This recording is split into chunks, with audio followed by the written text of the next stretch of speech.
મિત્રો, એક ક્લાયન્ટ છે જે પ્રોપર્ટી પરચેસ કરી દીધી એમને, પણ એમને મોર્ગેજ કરવાનું બાકી રહી ગયું.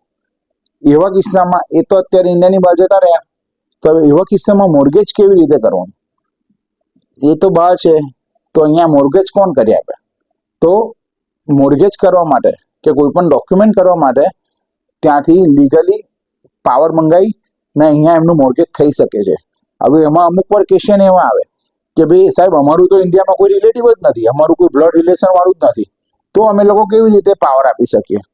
તો એમાંય ખાસ ધ્યાન રાખો કે એક પાવર એવો છે સેક્શન 33નો કે જેમાં બ્લડ રિલેશનની જરૂર નથી. તમારે બ્લડ રિલેશન વગર તમે કોઈ પણ વ્યક્તિને તમે પાવર આપી શકો અને એ પાવરને આધારે અહીંયા ડોક્યુમેન્ટ થઈ શકે. પણ ઓરિજિનલ જે પેપર આવે એ બધા ઓરિજિનલ પેપર પર ઓરિજિનલ વ્યક્તિની સહી હોવી ખૂબ જ જરૂરી છે. એટલે વ્યક્તિ અહીંયા ના હોય તો એને મોર્ગેજ કરાવવું હોય કે બીજા કોઈ પણ પેપર બનાવવા હોય તો પ્રોસેસને આધીન, સરકારી પ્રોસેસને આધીન એ પોતાના પેપર્સ બનાવી શકે છે.